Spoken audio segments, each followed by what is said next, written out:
1351년 12월 27일 원에서 귀국한 공민왕이 강안전에서 즉위합니다.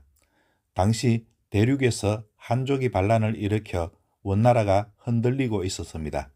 그런데 이 반란군들은 모두 머리에 붉은 두건을 두르고 있어서 홍건적이라 불립니다.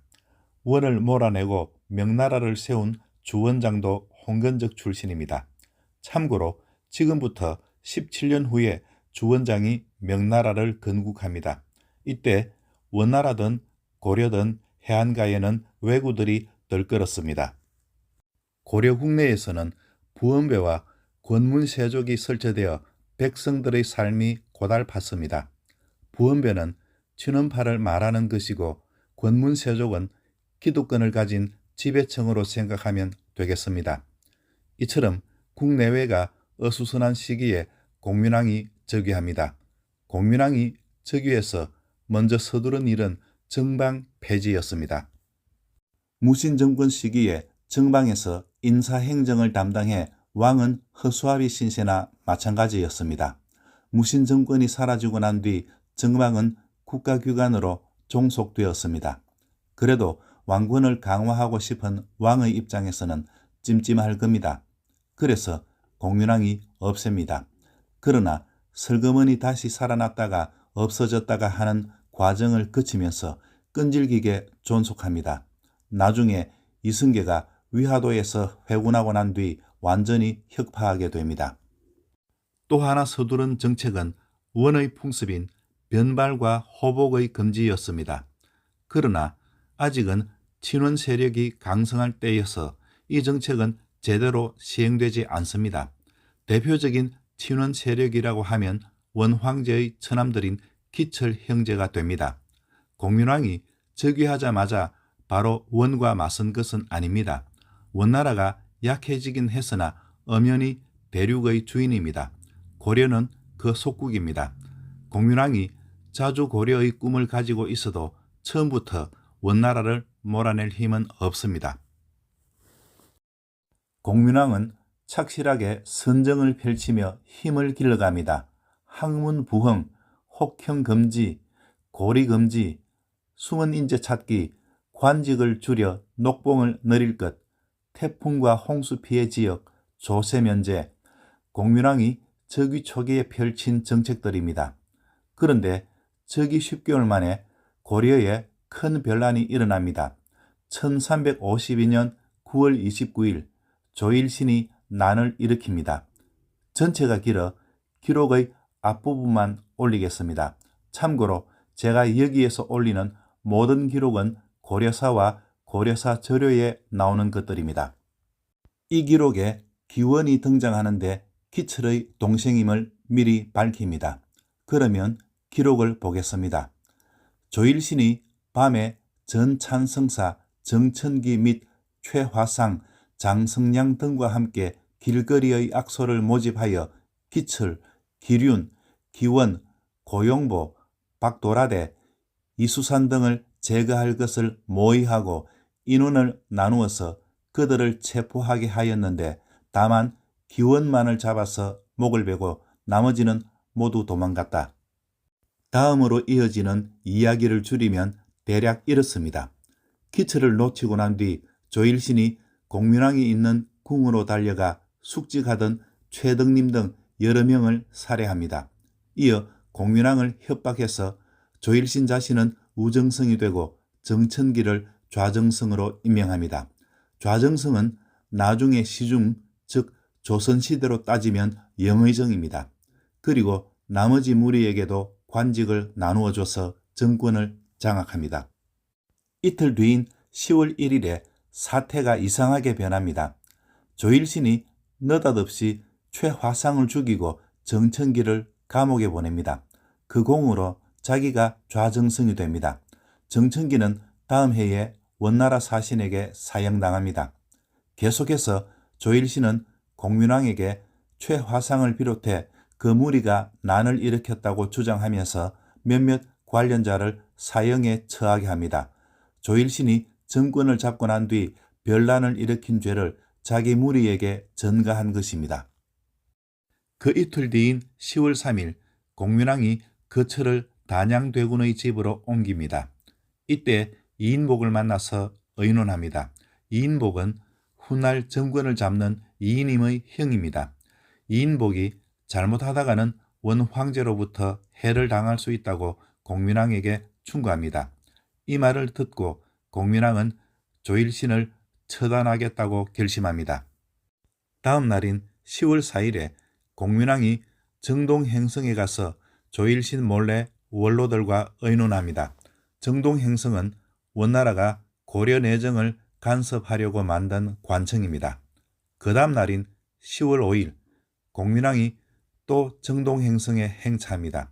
여기서 김첨수를 시켜 조일신을 잡으라고 합니다.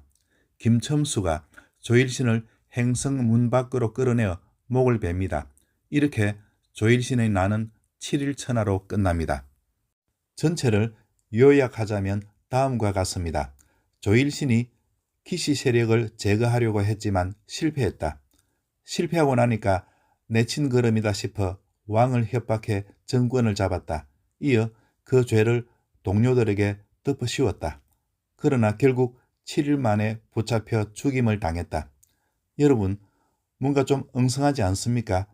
역사 해석은 기록을 바탕으로 해야 합니다. 하지만 사료가 부족할 때도 있어서 어느 정도의 상상력도 필요합니다. 제가 상상력을 동원해서 이 사건을 파헤쳐 보겠습니다. 우선 몇몇 인물을 먼저 살펴봅니다. 난이 일어나기 3개월 전에 공민왕이 호종신하들을 포상했습니다. 많은 호종신하가 있었는데 그들도 공민왕처럼 10년간 있었다는 것은 아닙니다. 오래 있은 사람도 있고 짧게 있은 사람도 있겠죠. 조일신은 가장 높은 순위인 1등 상공신에 오릅니다. 그는 공민왕의 최측근이기도 합니다. 1등 상공신에 오른 사람은 모두 7명입니다. 그 중에서 조일신 말고 주목할 사람은 유숙입니다. 유숙은 원나라의 사신으로 갔다가 공민왕을 4년 정도 호종했습니다. 그 다음 순위인 1등 공신에 오른 이름 중에서 주목할 사람은 김용, 정세운, 목인길입니다. 2등 공신 중에서 주목할 이름은 강중경입니다. 많은 공신을 다 알 필요가 없습니다.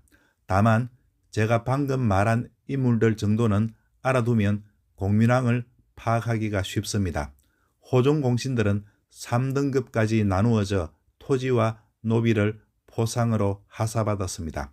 이제 조일신의 난을 본격적으로 살펴보겠습니다. 요는 신하가 자기의 정치적 라이벌을 제거하려고 왕의 허락도 없이 병력을 모아 상대를 공격한 것입니다.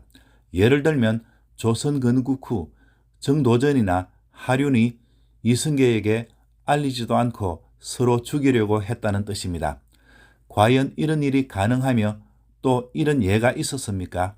특히 조일신의 경우는 또 다릅니다. 사후에 그가 공민왕을 겁박해서 허락을 얻던 공민왕 스스로 눈 감아주던 그대로 넘어갈 일이 아닙니다. 공민왕보다 높은 사람이 뒤에 있습니다.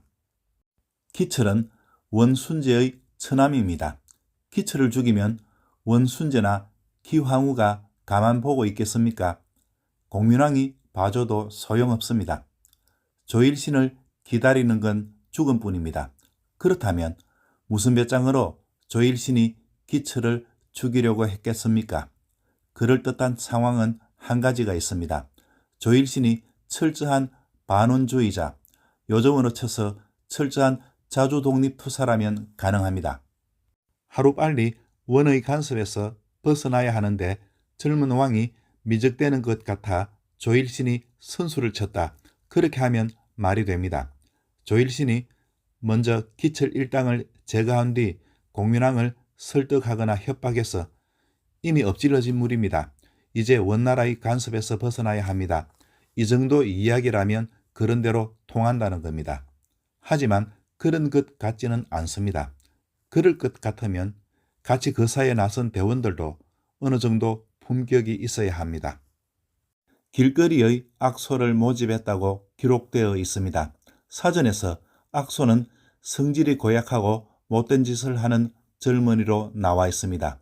쉽게 말해 길거리 깡패들을 데리고 기철 일당을 공격한 것입니다. 다르게 말하면 길거리 깡패들을 모아서 독립운동을 한 것이죠. 독립투사와 깡패, 가능은 하겠지만 잘 어울리지 않습니다. 그리고 기철이 원을 배경으로 세도를 부렸다면 조일신은 왕의 측근임을 빙자해 세도를 부렸습니다. 같은 1등 상공신인 유숙도 조일신의 참소로 교외에 언거해 있다가 공심포상을 받았습니다. 폐지한 정방을 다시 복원해야 한다고 주장하기도 했습니다. 여기서 조일신에 관한 두 기록을 보겠습니다. 먼저 정방 폐지를 주장할 때 나오는 장면입니다. 조일신이 화를 내면서 말하기를 신의 말씀을 따르지 않으시니 무슨 면목으로 원조정의 사대부를 다시 보시겠습니까? 라고 하였다. 다음은 조일신이 제 마음대로 권력을 휘두르는 장면의 일부를 보겠습니다. 난이 일어나기 전에 있었던 일입니다. 왕이 그가 잘못하였음을 알고 있었으나 어쩔 수 없이 그를 따랐다. 나라 사람들이 그 위세를 두려워하여 감히 말을 못하였다.